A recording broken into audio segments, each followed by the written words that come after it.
go.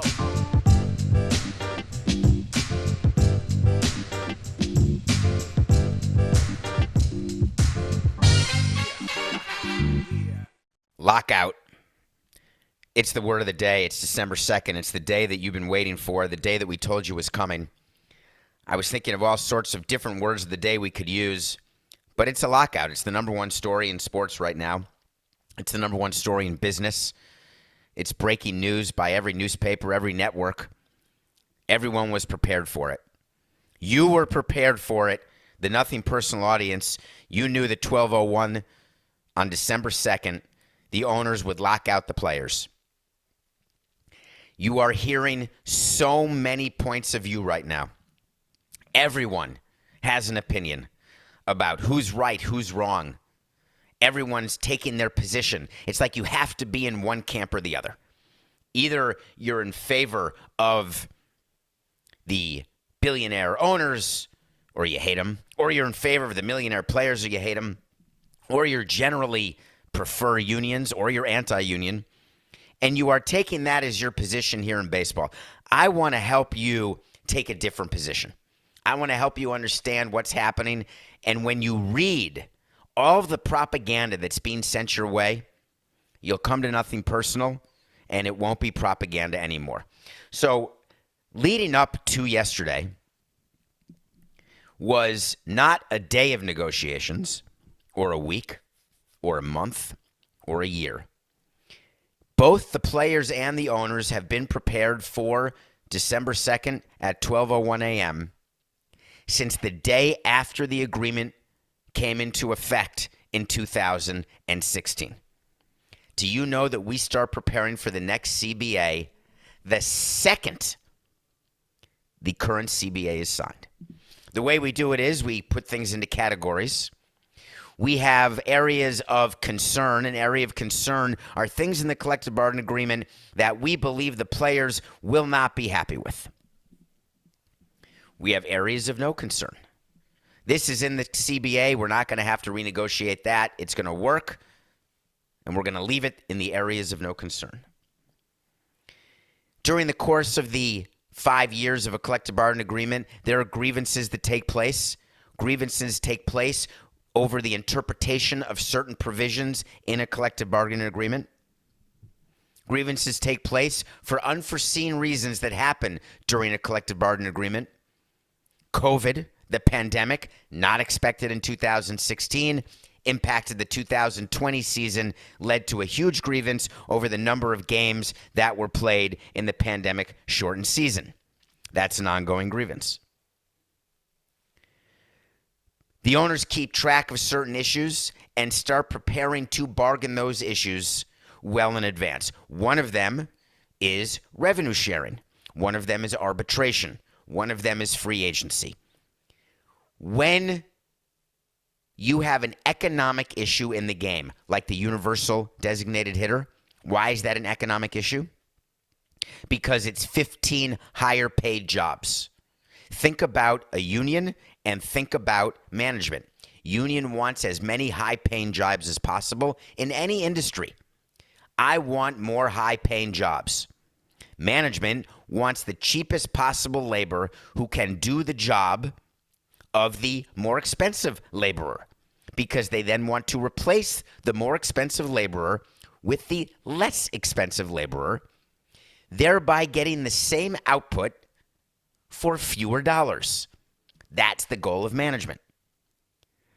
So all of the reading that you do, that all of these smart teams with analytics have found that it's better to have young players making $1 million, giving you the same wins above replacement or WAR, giving you the same likelihood of making it to October or making it through October. When you can pay someone $2 million to do the same job as someone who you pay $20 million to, who do you think a team is going to sign? So all of that's normal. There's nothing to be concerned about. Then you lead to the year before the negotiation is supposed to end, which is the year before the expiration of the CBA. The last 12 months is when you have a mapped out strategy. You've got an issues list on your side that you've collected by meeting with the owners, by players' union meeting with the players. Each side has its own issues list. And you start the posturing and the parading. The P squared goes on with 12 months to go. It's the posturing where you start letting the other side know, both through public leaks and private meetings, where you stand on certain issues and why you believe that certain things are fine the way they are, or they don't need tweaking, or certain things do, like a pitch clock, where you need to do certain tweaks to the ball and to the rules. Where the players then say, well, we're going to let the owners know and let the public know that there's too many teams tanking. There's not enough market for the service of our union members. We need more employers who need the skilled, expensive labor. There's the positioning by agents telling teams, if you don't sign our expensive free agent, you won't win a ring. You will not be able to perform to the best of your capability. While the analytics department says to the owner, you can win, outwin, outlast, and outplay your competition without signing a free agent at the top of the market. So you got the posturing, you got the positioning, 12 months out. Then you start the meetings, the face-to-face meetings. The union and the owners meet throughout the 5 years from 2016 to 2021, but they're meeting more about acute issues, microeconomic issues, things that come up during the course of a season or a particular year. But about a year out,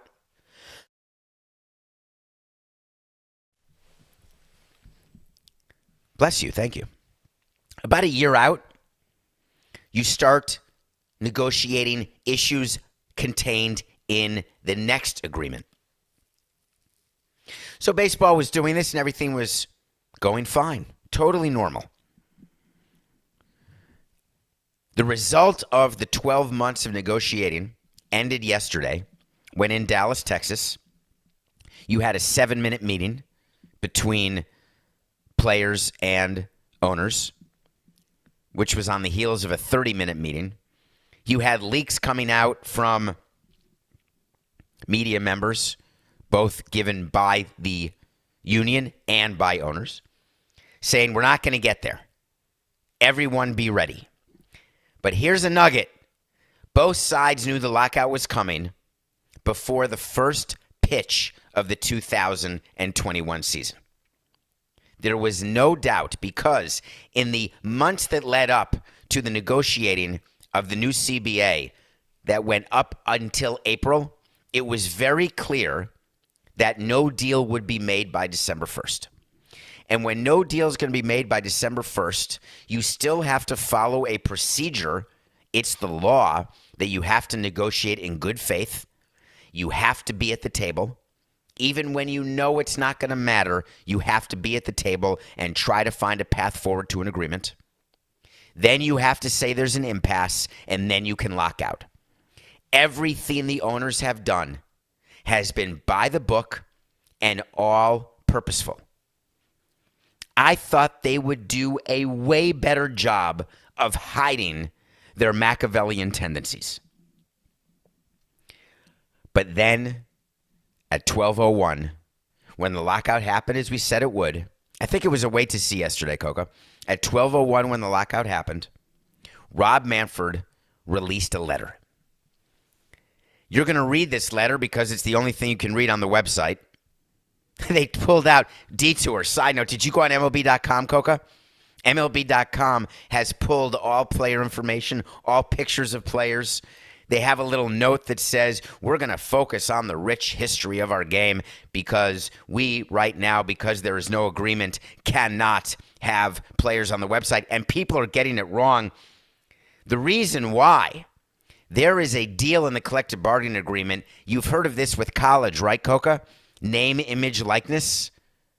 There are provisions where the league gets the right to the name, image, and likeness of the players. When there is no agreement under which there is an operating business, then the things that happen under the operating business, like a website with pictures, like working out in a team facility, like trades and free agent signings, all the things that happen underneath the umbrella of the collective bargaining agreement. When there is no agreement, none of those things can happen. That is the difference between last night MLB announcing we do not have an agreement. We are going to continue to work towards an agreement, but we have made an agreement with the players union to operate under these same parameters for the next 10 days, and we're going to get it done. If that got approved by ownership and by players, then from December 1st to December 11th, you wouldn't have known the difference. There'd still be a website with pictures. There'd still be signings happening. There'd still be trades and injuries being rehabbed at team facilities, et cetera, et cetera. But what would change between December 1st and December 11th?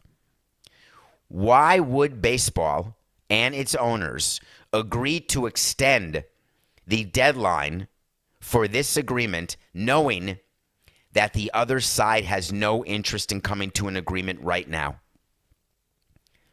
Strategically, you would never do that. Do you ever keep fighting with someone in your office or your boss when you know that you can't win, or you know that you're never going to change his, her, or their mind? Are you that full of hubris that you will die on a hill with your position even when you begin to think you may be wrong? Or that you will continue to fight for a position that you know is right, but you know you have no chance of ever changing someone's mind? What's the purpose of that?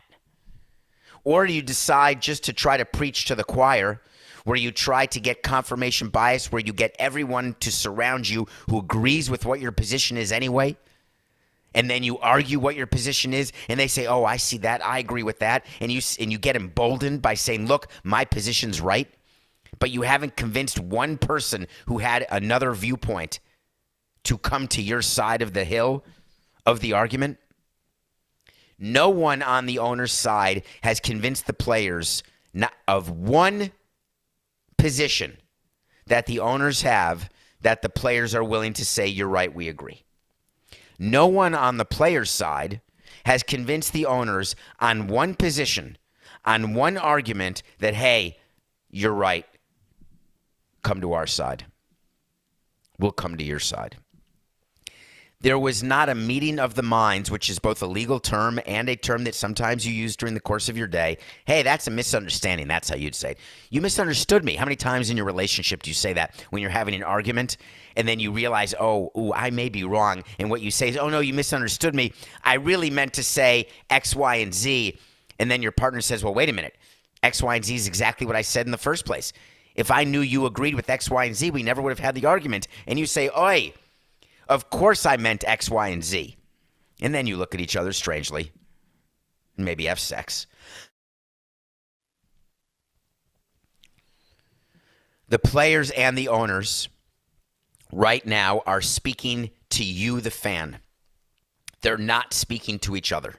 The negotiations that took place over the previous few days in Texas, they were not negotiations. Rob Manfred's letter has proven that point. And I want to read to you a few things from the letter that I assure you was written far before 12:01 last night. To our fans, the letter starts. Critical. He wants to be relatable. He wants you to say, wow, he's talking directly to me. The part about the letter that made me realize that this was not genuine is when he said, when we began negotiations over a new agreement, the Players Association already had a contract that they wouldn't trade for any other in sports.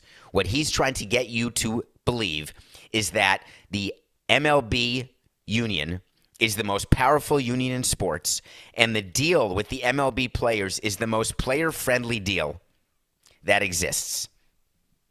The players are trying to get you to believe the exact opposite.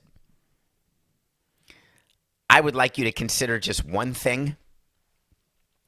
Is there a sport that you can think of where a player can suck and still get paid? I'm trying to think. What happens in football when a player really stinks? What do they do with that player? They get rid of him, and all they have to do is give him the guaranteed portion of their contract. In baseball, every dollar is guaranteed. As a baseball team president, I would trade just about anything. I would give the union anything if we could have the right to get rid of players who aren't good, who are signed to long-term guaranteed deals. Rob Manfred then continued. Baseball players have no salary cap and are not subjected to a maximum length or dollar amount on contracts. Not true. There is a salary cap. It is just not in the agreement. It's called something different in the agreement. It's called the luxury tax threshold. Do you remember that thing where you read about your teams that won't go above a certain number because they don't want to pay a tax? That's what a salary cap is. Now, basketball has a salary cap, and do you know what people do every day in basketball? They do everything they can to act like there is no salary cap. They find ways to spend money on players they want to spend money on. Owners are the same. In fact, only MLB has guaranteed contracts that run 10 or more years and in excess of $300 million. Boom. Hidden in the second paragraph of the letter, or third paragraph or fourth paragraph, an explanation of what took place these last 3 days that people in the media were trying to figure out, and we told you what was happening. We told you that all these deals were overpays. We told you that the commissioner of baseball was not just okay with these contracts, he wanted these contracts. There were times in the past when Bud Selig would say to us, don't sign a player for that. Don't waste your money. What are you doing? You're going 10 years on a player. You are not going to get performance, and you're going to be stuck with that deal. You guys are a bunch of effing idiots. That's what we'd be told. Rob Manfred used to be the head of labor during those times, and he would tell Bud, please be quiet. We just lost a collusion ruling. Can we not have collusion, please? And Bud Selig would say, don't worry about it. I'm just telling these owners, don't be idiots. Now, sign whoever you want to sign, he would say, but be smart. And, of course, owners are all super competitive, and they get convinced by agents to sign things they don't want to sign. But this year was different. Rob Manfred, as commissioner, wanted these huge deals to sign so he could say to you, the fans, and to the players, what are you talking about? Look what Corey Seager got. Look at the average annual value of Max Scherzer. Look at Javier Baez, for crying out loud. Or Marcus Stroman. Look at all these great big deals that have just been signed in the past 3 days. Interesting. The union has been very clear that under the last collective bargaining agreement, it was not the top players who were being deleteriously impacted. They've made it clear it's the middle class and the lower class that they are, quote unquote, trying to help. But the commissioner is saying, hey, take a look at the upper class. Isn't that what you should care about? Out of 1,200 members of the players' union, how many players care that there are 10-year, $300 million contracts out there? How many players? 10%? Do you think 120 players out there think they're going to get $300 million over 10 years? 5%. 60 players. That would be an outside number. Do you know what 5% of a union gets you? Not a vote of yes to a new deal. So it's not relevant at all that 10 or more years can be done or $300 million. But then he continued. We have heard repeatedly that free agency is broken. But in the month of November, $1.7 billion was committed to free agents, smashing the prior record by nearly 4 times. Of course, the record for November signings was smashed because all of the big deals have historically been signed December, January, February. So you're comparing apples to oranges. And the only reason these huge deals were signed is because of this fake deadline of December 1st, where all transactions are then frozen. But it was all done purposely. Tell the owners the lockout is coming December 1st. Tell the owners who are going to be signing these big-name free agents, do it now. Get it done, because then we get to tell our fans, hey, look, the players are being unreasonable. Hey, look, everything's good here. Hey, look, why are we missing games or having a lockout? It's because of them.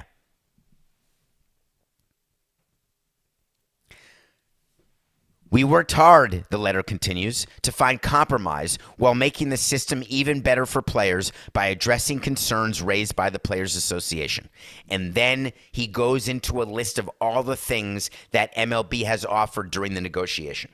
We talked to you about it, the 14-game expanded playoffs, universal DH.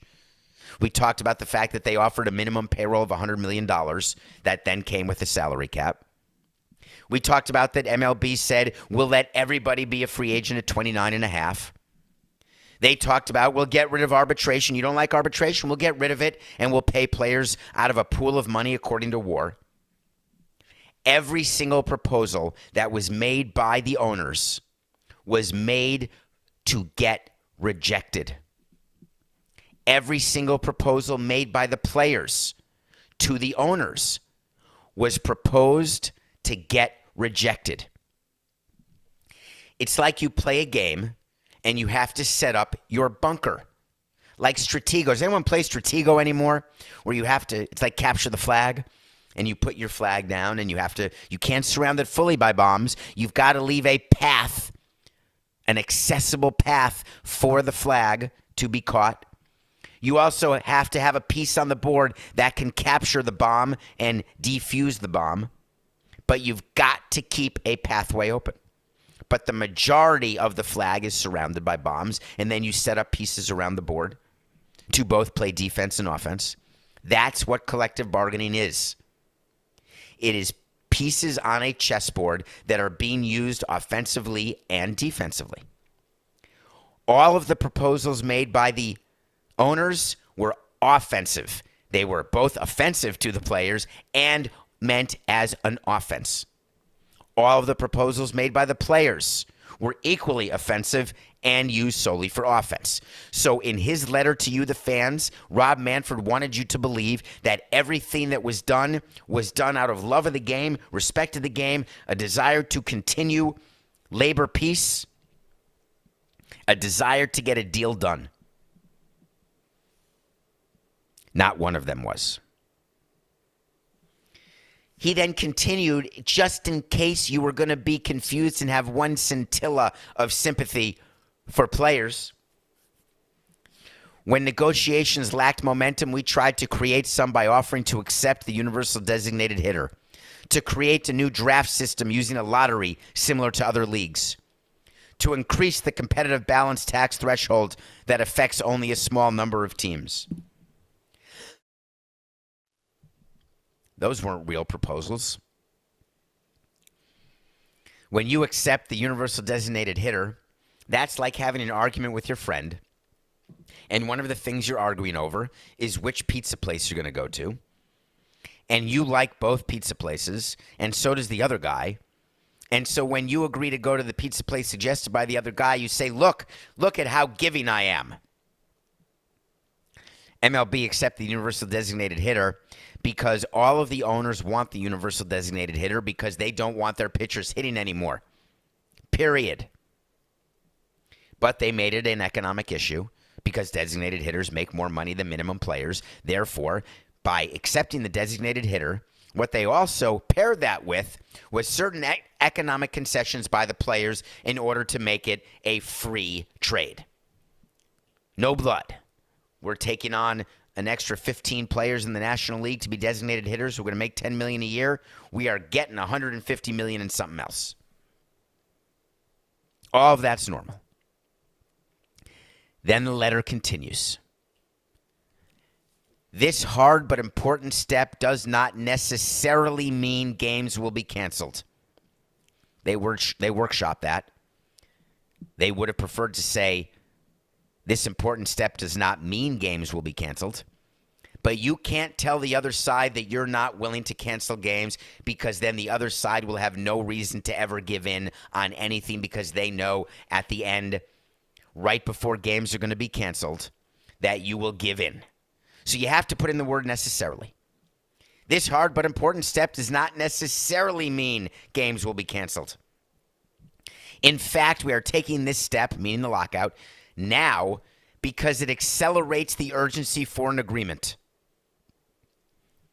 That's not true. Both sides will want you to believe that this lockout was done for the purpose of getting to an agreement faster. Rob Manfred's continued to tell you that we're going to lock out the players because we think it's the best way, he'll say, and he'll meet the media and he'll say the same thing throughout the course of this. We were put in a position where we thought it was in the best interest of getting an agreement done as quickly as possible to lock out the players. We locked out the players because we thought it was the best chance we had to have a deal in time to not miss games. But they're not telling you the truth.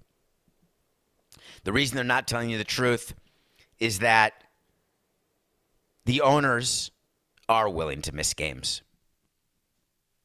Breaking news alert. The deadline for this lockout to end is not a deadline that would enable a 162-game season. It's a deadline that would enable a season that is full enough that it can lead to a postseason in October on time. And we learned during the pandemic that you can have a 60-game season and still have October baseball. And this 60-game season would be better for owners because there would be full stands during the course of those 60 games, unlike the 60-game pandemic season played in front of empty stands. Baseball has been preparing for this lockout and dealt with their contracts with their broadcasters, local and national, with the full knowledge that this lockout was coming.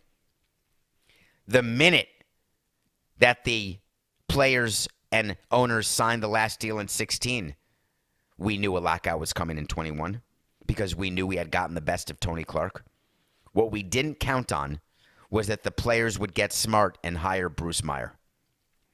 Bruce Meyer is not hired to make a deal. He's hired to not make a deal. He's hired to fight. The letter ended by saying today's a difficult day for baseball, but as I have said all year, there is a path to a fair agreement, and we will find it. MLB is ready to work around the clock to meet that goal.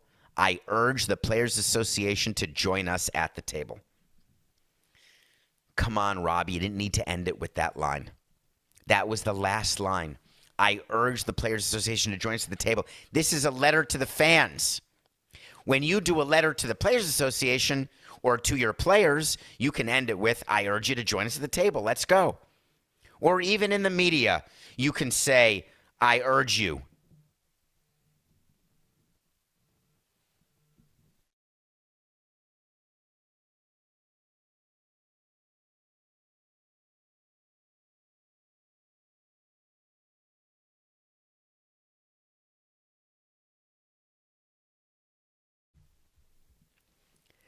When you send a letter that you pretend is to your fans, but you do it in a way that people know that you were really sending it as a message, you were sending it as a position paper, you've offended your fans.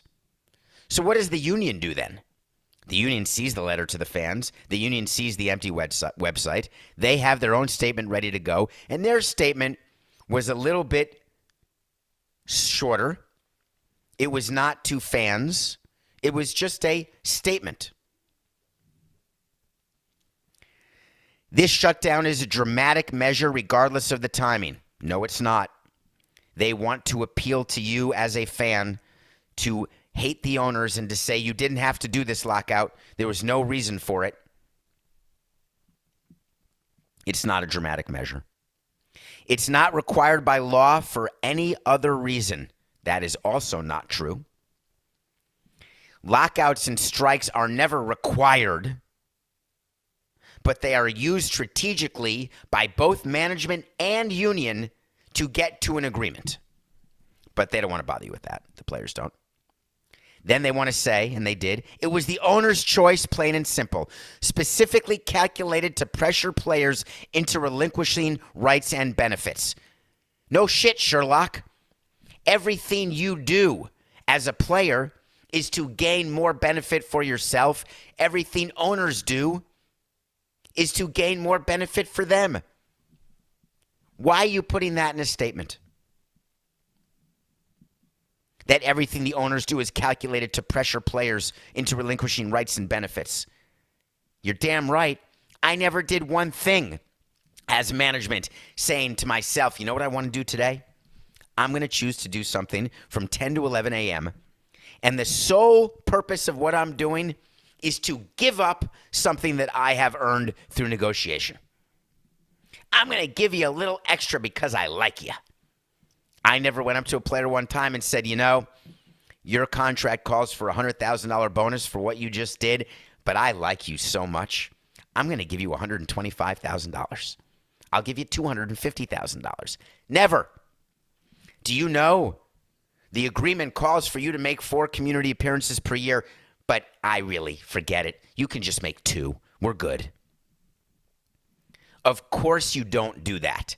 Nobody does that.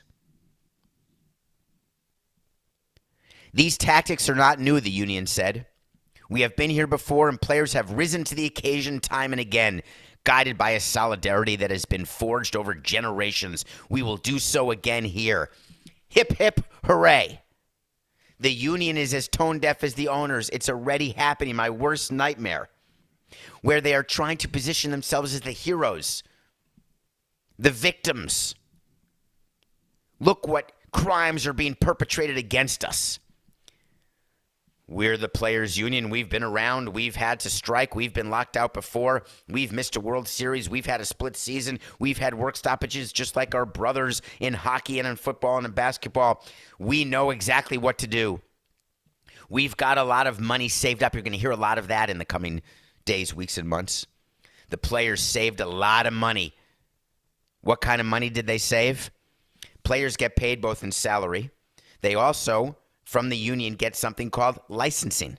Licensing is exactly what players get paid for, so the players' faces can be on the website. But instead of releasing that licensing money to each of their union members, they kept it, they held it back.